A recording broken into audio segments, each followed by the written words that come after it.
Denton, Alabama. I didn't exactly picture myself coming back here. This was never home. This wasn't the farm and the endless golden wheat fields, the buffalo grass and tractors plowing the earth.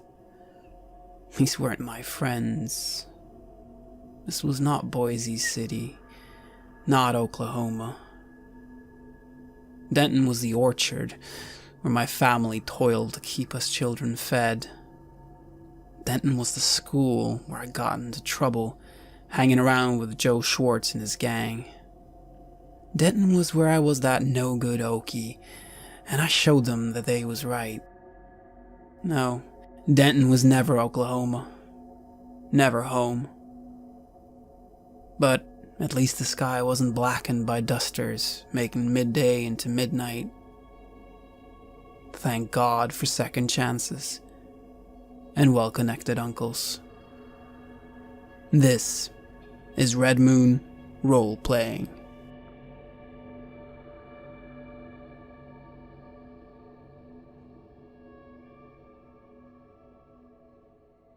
We return to Denton, Alabama, where last we left our heroes. They had been enjoying a quiet drink in Jimmy's Bar and Grill. A couple of them natives of Denton, one of them from far away across the sea.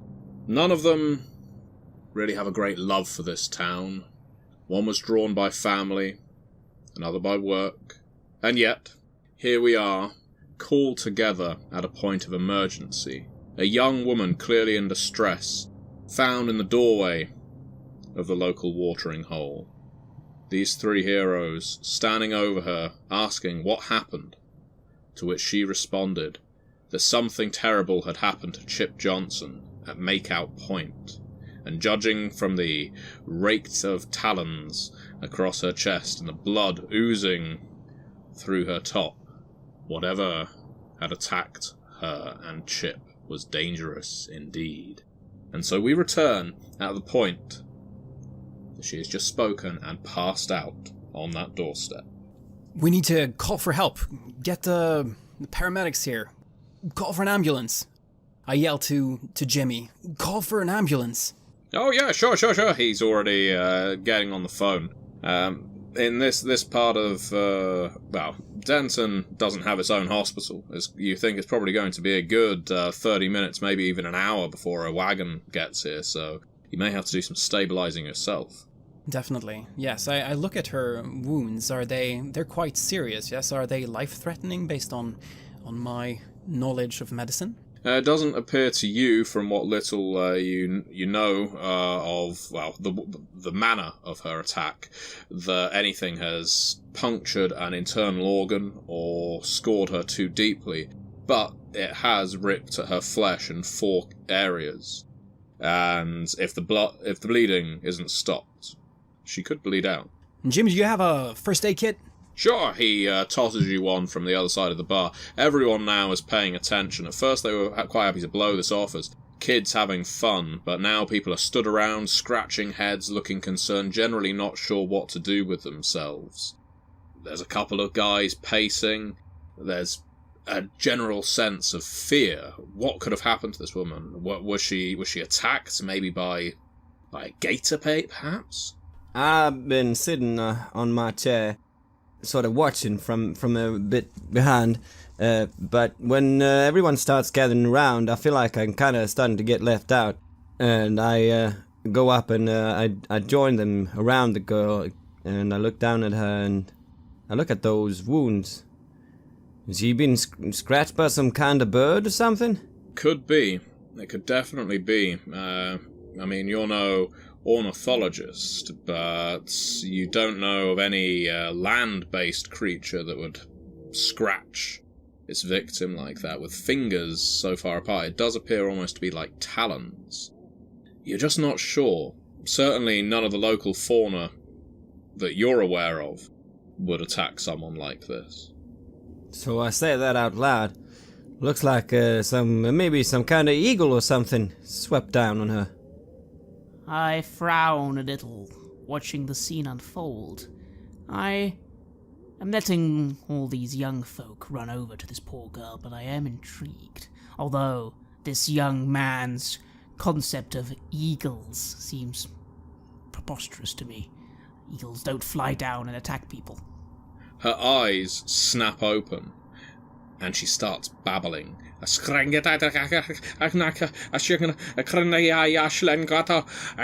then she passes out again. I stand there and I just grow silent.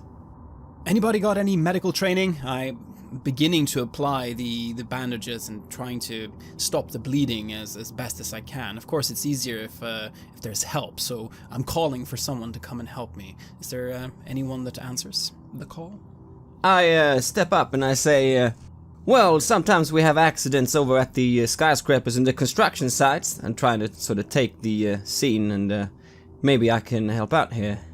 I'm sure I can do something. And I kneel down and I open the first aid kit. How well do I know this Jonas Faulkner? Well, that's up to you. It's quite possible you both grew up here. You know, you maybe knew each other when you were younger. And this may be the first time you've encountered each other again in some time. Yeah, I look at him and I know you. BC? That's your name? That's right. You're Jonas, right? Yeah. We went to the same school. Hey, hold here. I'm gonna apply the bandages. I think I can stop this bleeding. Okay.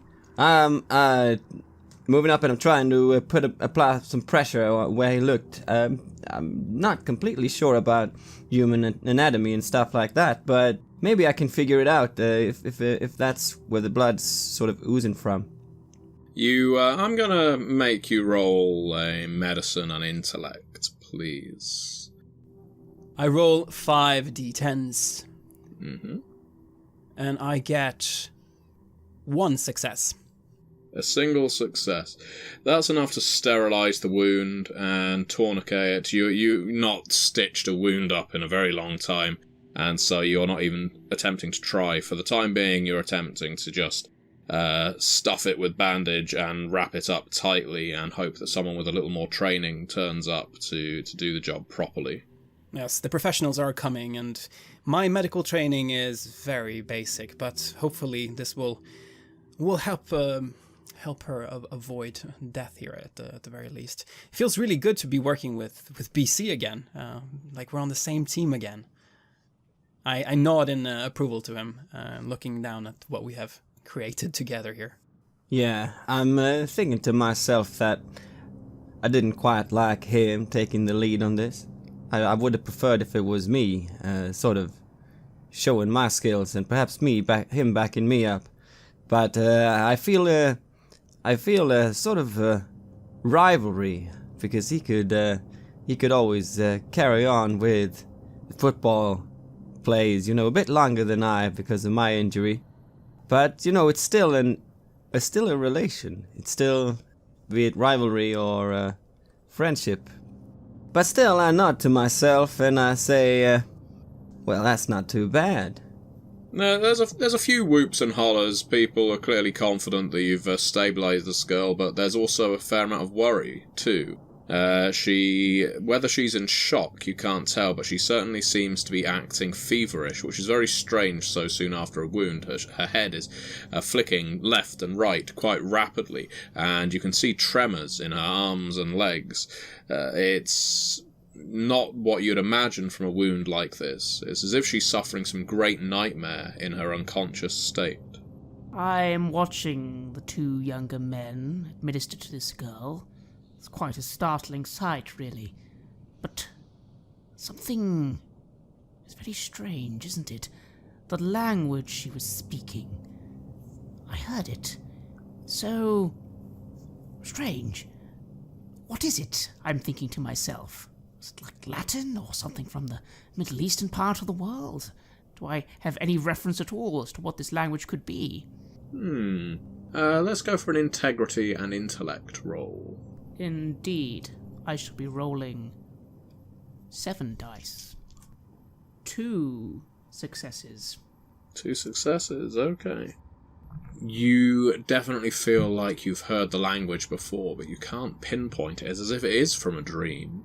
You certainly can't attach it to any modern-day civilization, and you're not enough of a linguist, certainly not a historian, to be able to put it somewhere more ancient. And yet, with 2 successes, could I use a 1-success stunt at this point? You could.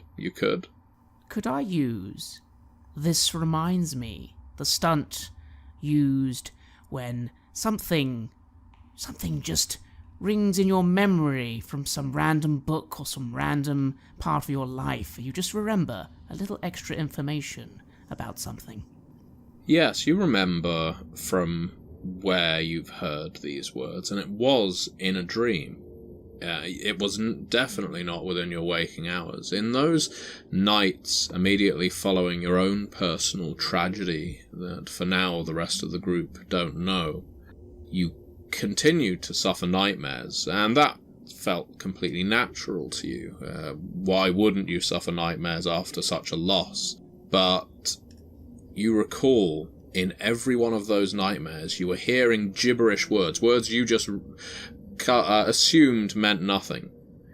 But now, for the very first time, especially for the very first time waking, you're hearing them again. I confess a small sheen of sweat runs down my brow. This is startling information. I take another sip of my brandy. I actually get up, using my cane to support me, and gently make my way over. I remark loud. The girl is feverish. Should fetch her someone fetch her something for her head. Get her some water. A bar mat is wrung out and water poured over it. It's a makeshift by all means, but it seems to cool her and calm her down a little. One of the other patrons of the bar attempts to feed her a few drops of water. I try to support her head and lift her up a bit. Everyone here is pretty practical, and she while she doesn't recover consciousness, she does seem to break from her dream, at least for now. So what was that she said about Makeout Point? Chip Johnson was in danger? That's what she said. You hear an old voice from corner of the bar. Chip Johnson? My grandson? He's in danger? Oh, hell! Old Jack stands up. He's a one-legged old sailor from around these parts. Usually you don't find him anywhere outside of Jimmy's Bar and Grill. But old Jack Johnson is well known around these parts for legend, if not anything else. Word has it he once pulled in a whole basking shark on one single fishing line. Jack, is that you? You in here as well? Did you say my grandson's in danger? Hell, I better get to my daughter and son and tell him. Well, I'm gonna head down to Makeout Point. Who's coming with me? I will certainly be joining. Can we call the sheriff and have him meet us there? Whatever has happened could be threatening, and we need to ensure that we can handle whatever's there. Perhaps look for clues. Something has obviously gone very wrong. I'm on it, shouts Jimmy. He's already on the phone to the sheriff. At your beck and call. Perfect. Then, well, what are we waiting for? Come on. I say to BC. Let's get to Makeout Point and find out what's happened. I hold out my hand to you, and I say, good to see you again, Jonas. It's been far too long. I take your hand. Yeah, it really has. It's good to be back here. And I squeeze a little too hard, and I smile. And then I go down and I go find my car in the parking. All right. What's Dr. White's plan during all of this? I shall, as the younger man runs off, leaving Agent Faulkner for a moment, step over, and I shall say, young man, perhaps I could be of some assistance in your investigation. There is something unusual about this circumstance, I'm sure you'd agree. I have some experience in animals. Well, a basic education at least. Maybe I can offer you some assistance that you might not be able to see yourself. That certainly sounds like it could be helpful. why don't you join us in our car, and we'll be heading to Makeout Point now. Just be careful, yeah? It might be dangerous. I cannot guarantee your safety. Oh, I'm sure you'll be able to deal with that. Dr. White, pleasure to make your acquaintance, Agent... Agent Faulkner with the Federal Bureau of Investigation. I take your hand. I give you a very frail shake. Quite keen, perhaps, not to be shaking your hand for too long. But then again, I am an older man, and my other hand is firmly on my cane. Yes, well, let's head out to the car. I will go to mine first and pick up my badge and my gun as well. Make sure that I have a spare clip with me. I don't know. There's just something about this that's really, really wrong. You recover your items from your car and all assemble around BC's station wagon, where you climb in and make your way down to Makeout Point. Alabama isn't a state known for its cliff sides. It's all pretty low and swampy. So occasionally when there's a rocky outcropping just outside of off the beaten track down one of the dirt trails, it's not uncommon in a town like this to become the hangout for young people, whether it's to show off their cars, their dance moves late at night, or to designate this location Makeout Point. And indeed, even when Jonas and BC were young men, it was around this place you remember you would have got your first kiss from a lucky girl or young man in Denton. Not that you would have voiced such a thing to your elders. That's right. Makeout Point, Martha. Those were the days. Well, just hope whatever we find there won't be something that we can't handle.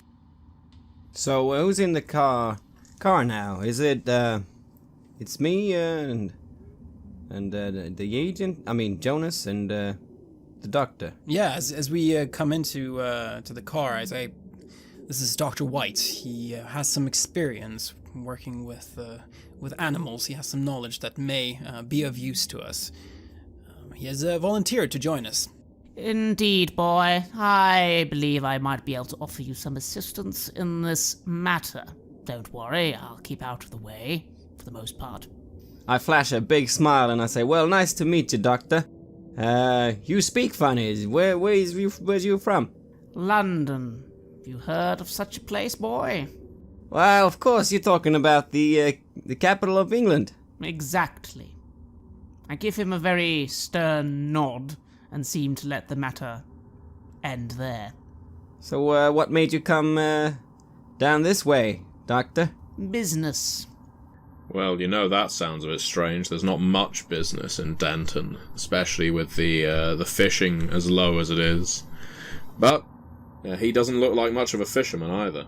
You came down to Denton for business? Indeed. Now, are we going to investigate the possible dangerous scenario or not? And I shall start rapping my cane against the car door, expecting it to be opened for me. I make sure that the door is open for you and let you in and nod to BC. All right, let's head out.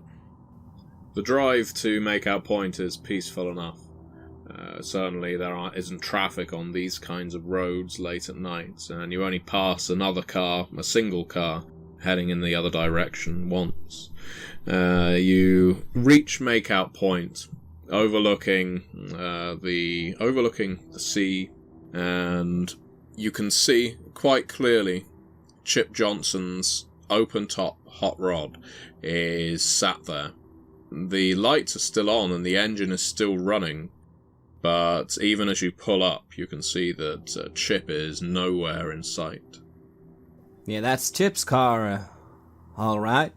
I pull up and I turn up the engine. I get out of the car. I pick up my flashlight and I take my gun also. This looks very possibly dangerous.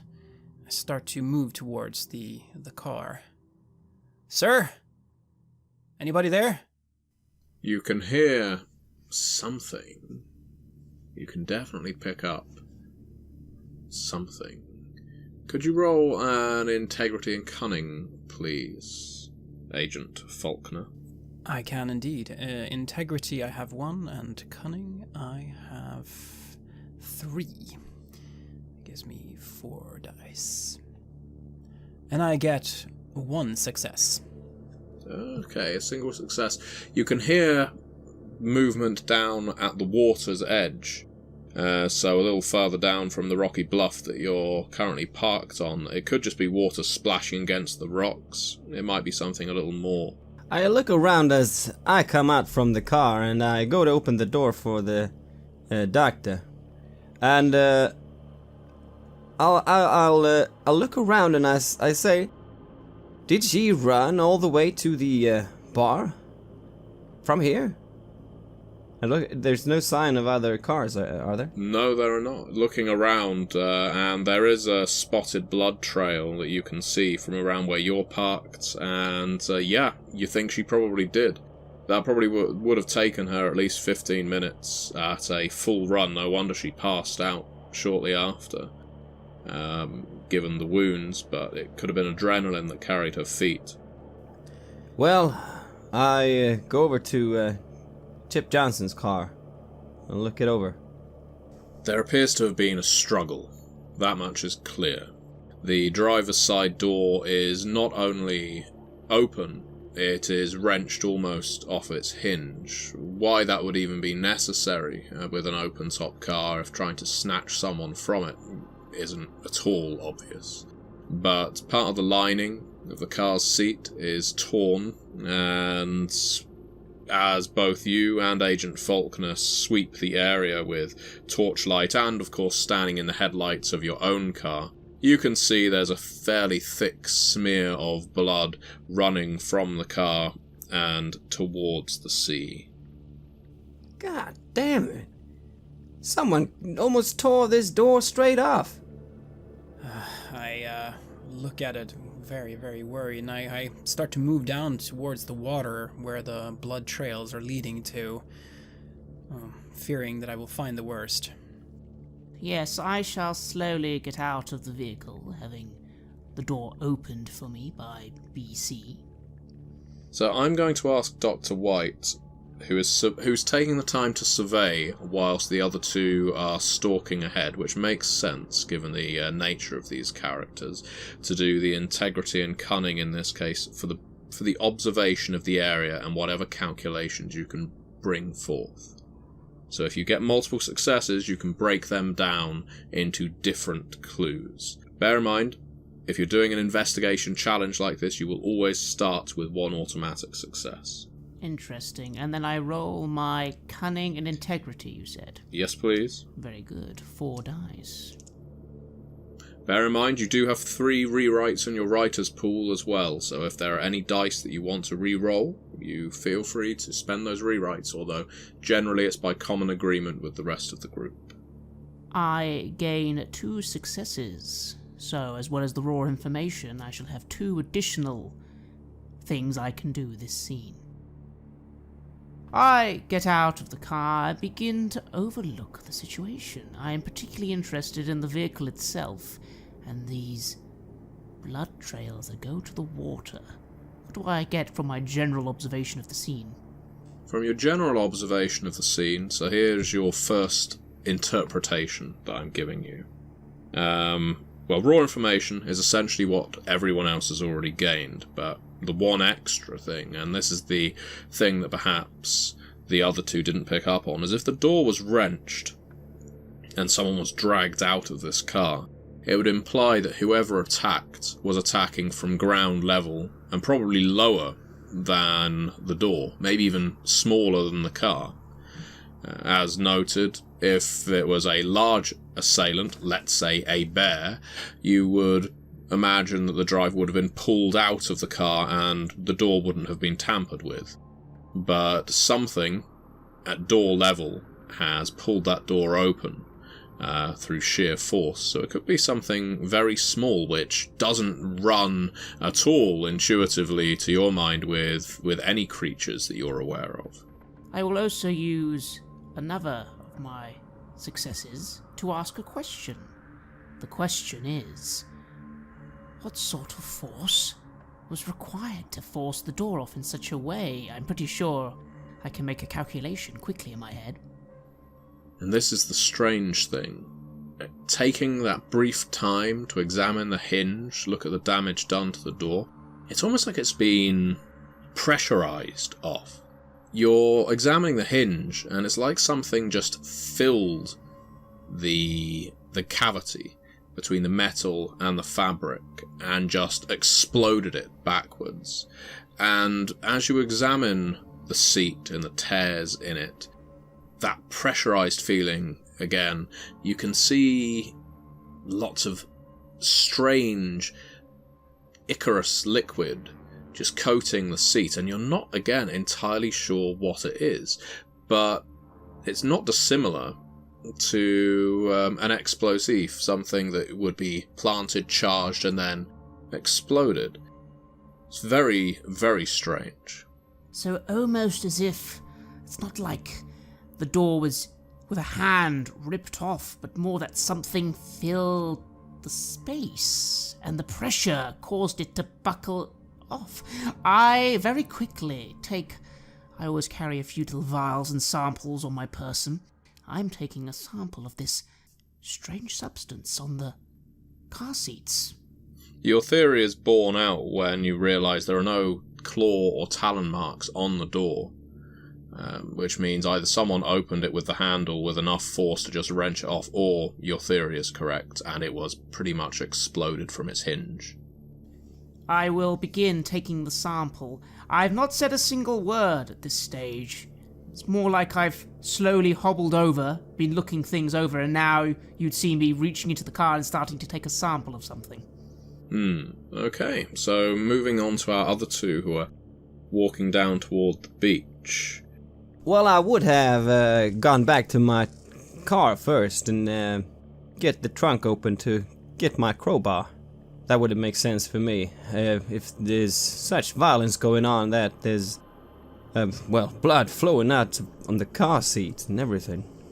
Yes, and Agent Faulkner is shining his torch towards the water, towards where the blood trail is leading, trying to see if he can find...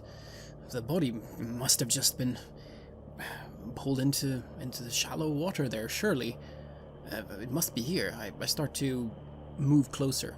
Agent Faulkner sees it first, and BC will be a turn behind. As you scan the horizon with your torch, you look at the ground, you're looking for where the trail might lead. Initially, you're sure this is going to lead straight into the water, but not the case.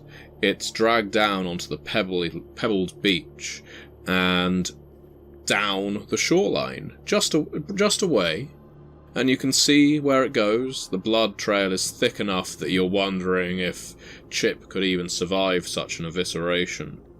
But where the trail leads is a place you haven't even thought of for a decade of your life. Since you left this part of the world, you've just completely forgotten the caves down on Denton Beach, where once upon a time it's said that Cuban smugglers would bring rum and other alcohol up to the people of Alabama. Certainly that's what the stories were told, and other stories went that this is where fishermen used to have their bawdiest parties. But there were also haunting tales about the caves, about people who would explore them and go missing, or that murder victim whose body was found down here about 15 years ago and the killer was never located.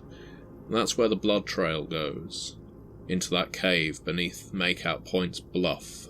I wait for BC to catch up with me, and I point towards the cave. That's where the trails lead. What's going on here, Jonas? Have you ever seen something like this? Never. I am not sure what we are up against here, but if it's able to do what it looks like it's been able to do, it must be dangerous. I would normally suggest that we wait for backup, but we don't know when the sheriff will arrive, and it is still possible that Chip is alive. Would you dare join me venturing into this cave to see if we can find Chip? Sure. I mean, you got your gun and everything. I'm sure it'd be fine between the two of us. Maybe if it took Chip by surprise, whatever this thing is, it's... I mean, that would be reasonable. That the two of us, if we were ready, wouldn't be a problem, whatever it is.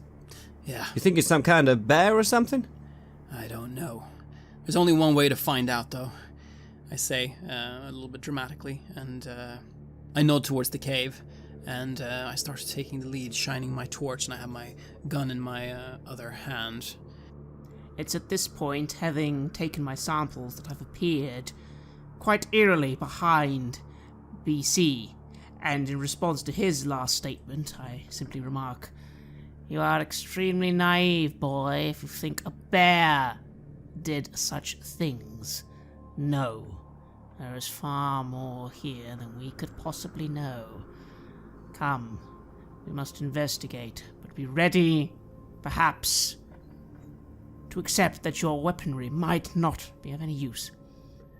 As if to punctuate Dr. White's statement, there's a sudden "Ah!" in the cave up ahead. I start running towards it.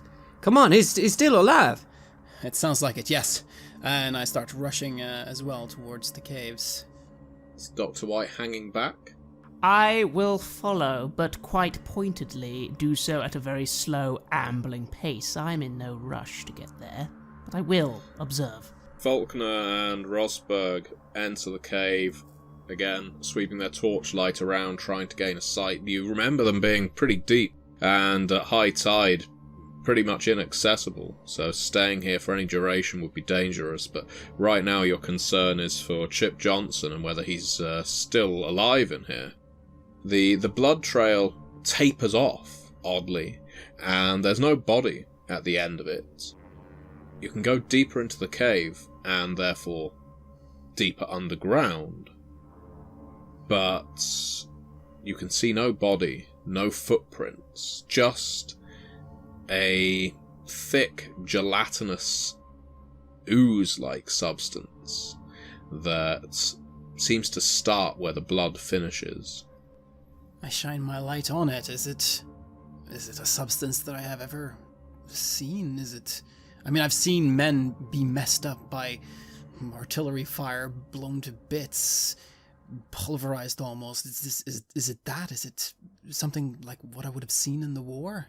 As you're fixating on this gunge, your eyes focusing on it for a little, just maybe a little too long, could you roll your resolve and your integrity, please? Integrity is clearly the skill of the day. Yes, then I have 4 dice for that. And I get 0 successes, but no ones.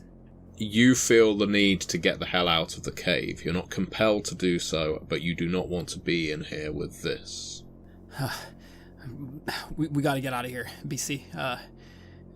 This is messed up. This is too messed up. We gotta get back up, and the sheriff is on his way. Come on. I start pulling at him. I grab him by the shoulder and I said, "Hey, now hang on. What if he's... You just heard him screaming there. He might be still alive." The tracks end here, man. Can't you see it? That's Chip Johnson. I have no idea how it's possible, but that's all that's left of him. That's not Chip Johnson. What, you mean there's slime there on the ground? As you kneel down, almost to touch the slime, and say, "Look, it ain't nothing but slime," Yeah. it recedes. It retracts from you rapidly. It pulls back like water flowing down a hill, just... What the hell? And I freeze where I am, and No, actually, I don't freeze. I start back. Come on, BC. That is not possible. You bump into Dr. White, who stood in the cave entrance. Indeed. Have I seen this substance, or by the time I arrive, has it already retreated away into the dark? It's already retreated by the time you arrive. I give them both a look. Well, not feeling so brave now, are we? Who are you? Some giddy... Do you want to go in there first, old man? I shall peer into the cave. I'm unsure how much my own curiosity outweighs my common sense for walking into a cave by myself. Well, that's up to you to decide. I shall motion for the torch to be shone and go, I just wish to have a quick look. I'm not going to go any further if the agent here thinks that's a bad idea, but we would be remiss if we just ran away. Come, steel yourselves. You can see the blinking of the blue light up on the bluff. It would appear that the sheriff has arrived, although he personally has not joined you yet. I'll go get the sheriff, make sure that he comes here. Don't do anything too dangerous, all right? BC, make sure that he's safe. And I start making my way towards the sheriff, saying that I'm getting back up, but of course it's to get the hell out of that place. Leaving BC and White down in the cave. So, tell me, Dr. White, how far inside this cave are you intruding? I shall slowly begin entering, my cane clattering against the stone floor of this cave. I keep going until I can see anything of interest. I'm not going to get lost in a cave, but come, is there anything here? It seemed like they saw something before I arrived. What did they see? You can see exactly where the blood trail ends, and as I described, it tapers off to the point that it's almost unnatural how it ends. It's like someone had been dragging a thick paint brush all the way from the car down to the cave, and it just narrows to a triangular point, and then nothing. You know something here alarmed them at this very point, but you would have to go deeper, you think, to find it. I'm going to, maybe for the last time this session, make you roll one last integrity and cunning roll, please, Dr. White, as you are halfway inside the cave. BC, are you following him close behind, or do you think your resolve wouldn't allow for that? No, I feel I don't like Jonas running off like that, but no, I think I'm all right for the minute. I'm not sure what that was, or what actually just happened, but I have been asked to keep an eye on the doctor, so I'm gonna stay a few paces behind him with my crowbar squeezed between my whiting knuckles. Do I get an extra dice to this roll due to my trope of seeing too much, which is one extra dice to resist mental and social influences? Not yet, but possibly soon. Very well. 4 dice. No successes. And any ones? No. Okay, no botches then. That's probably for the good. You strain to hear and look deeper in the cave. It's as if the darkness consumes the light the further in you go. Certainly, if there was any motion, if there was any life down there in the form of Chip Johnson, it's not kicking, it's not screaming, and it's not making any scrabblings at the stones now. It is all but still, and the only sound you can hear other than BC's breath on the back of your neck is the crash of waves outside where the sea is hitting the shore. I pause for a moment, taking time to wipe the sweat from my brow. I run a hand through my silver hair, kept quite short, such as my appearance, a reasonably Finnish man in his late 50s. I take a few steps back and regard the boy. BC, is that his name? Yes. Perhaps we should go back. I don't see anything more to be seen here for the moment. There was, you see me, also, sweating a bit now, standing there in my nice checkered shirt and, braces. There was some kind of slimy thing just before you came. It was right there, and I point where the, blood trail ends. A slimy thing. I give him a little incredulous look, but then I do whip out the sample I took earlier. did by any chance look similar to this substance I have here? I squint in the semi-darkness. Can I see? It did look exactly like that. And as you are mouthing yes, you start hearing a gurgling from down in the cave. It's quite full-throated and louder than you'd expect, almost like a drain emptying a great cavernous bath, and it belches and gulps and almost roars. Perhaps it's an underwater cave emptying of water, or maybe it's something else. Have I ever heard that sound before? No. Well, I whip around and I say, what was that? I'm uncertain, but perhaps we can investigate later. Come, let us depart, and I start making maybe a bit more of a hurry to leave the cave. I'm not feeling confident now with just this young man and his crowbar. I'd rather have had the man with the gun. Meanwhile, back up at Makeout Point, Agent Faulkner has arrived to where the sheriff has parked his wagon. The sheriff is someone you don't know. He wasn't in this town when you left, and you've not encountered him since your return. So this is the first time you've ever seen this man. Quite tall, quite blank-faced. He's a white man with hair slicked back. You could quite easily see him fitting in among the other Hoover boys up in Washington. But for whatever reason, he's a sheriff down in Denton, Alabama. As I get closer, I stop my sort of run, and I sort of straighten my clothes and make sure that I look proper, and I approach him. He shines his light straight into your eyes before realizing who you are and lowering it. I'm just gonna reach for my badge, alright? And I pull up my FBI badge. Agent Faulkner, Federal Bureau of Investigation. Reese. Sheriff Reese. You that out-of-town boy. Yeah, you spoke to Jimmy. Mm-hmm.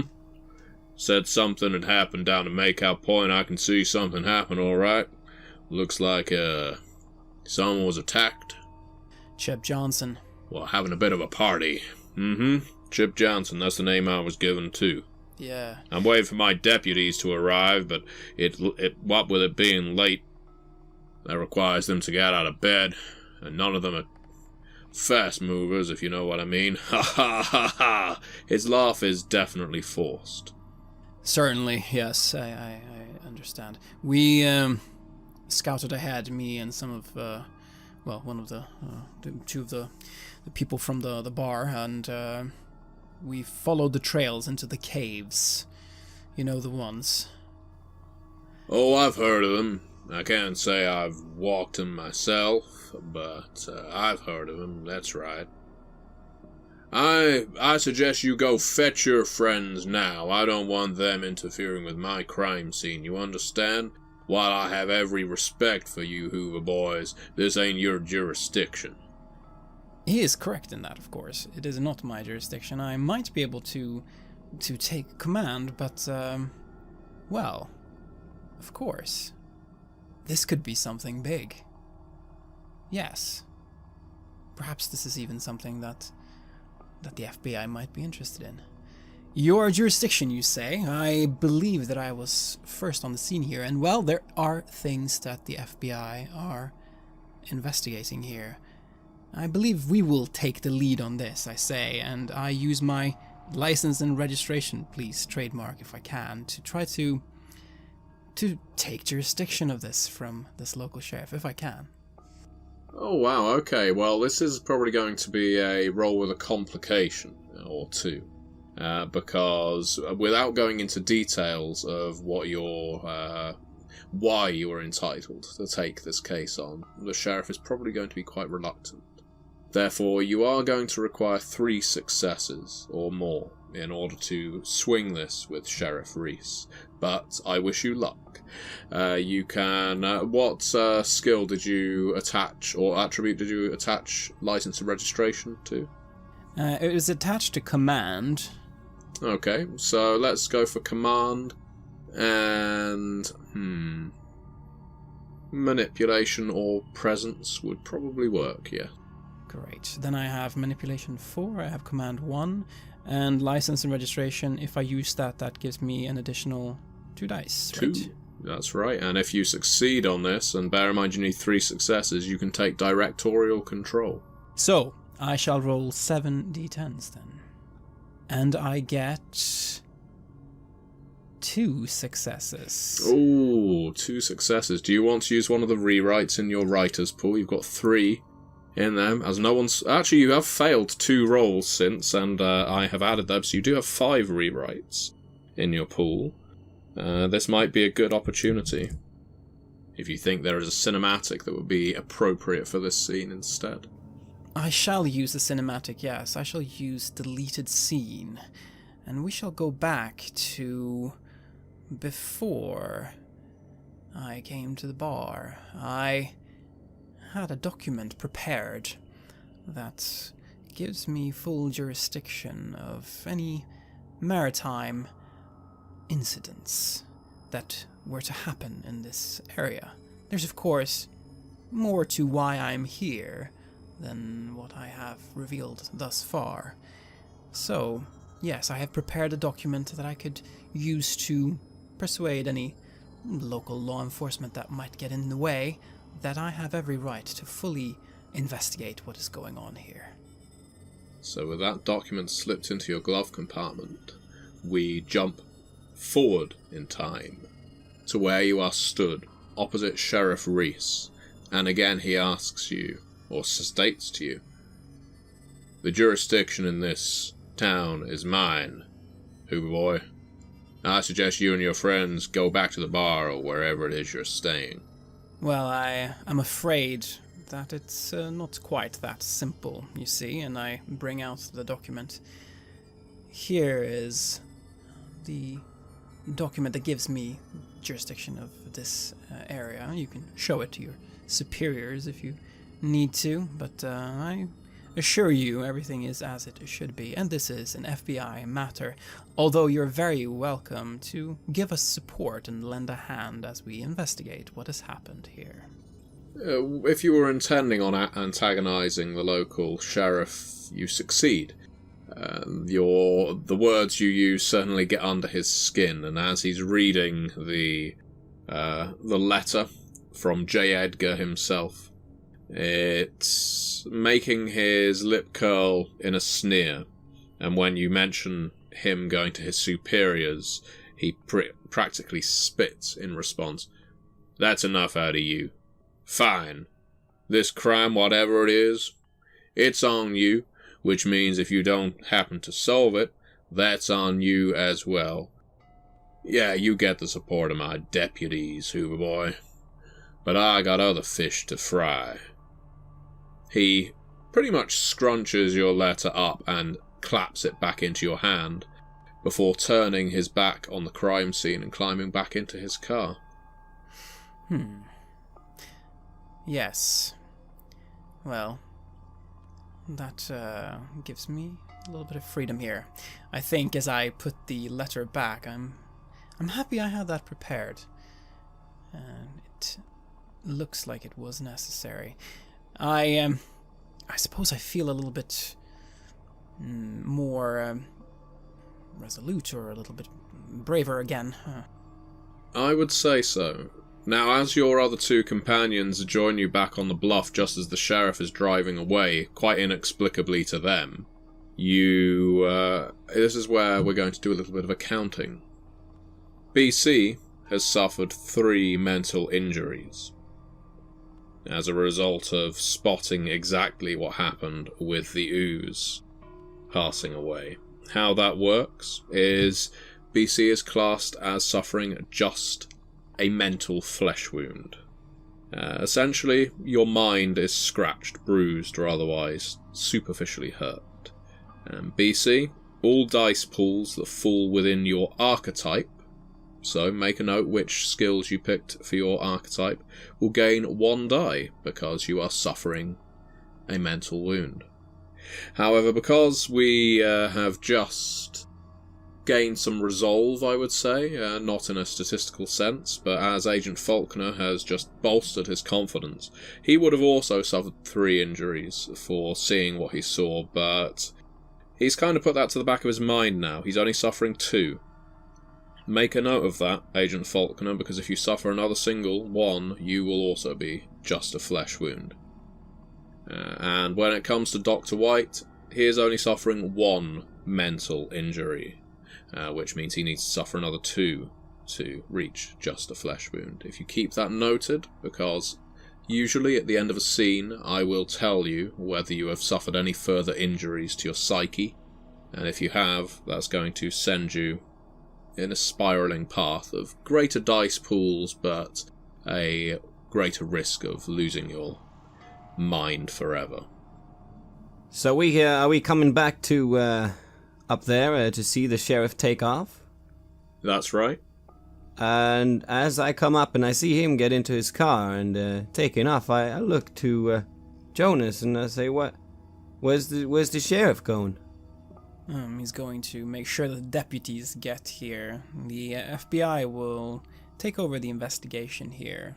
We have found something here.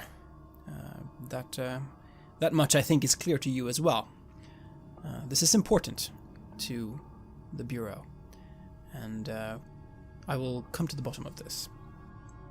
As you make that statement, feeling quite proud of your actions on this night, taking command of the scene, that's when you hear the gurgling roar as well.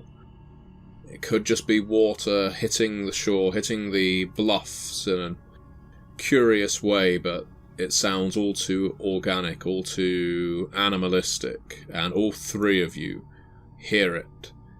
Not only with your ears, but also with your minds. A gurgling roar combined with a pained scream emerging from the water.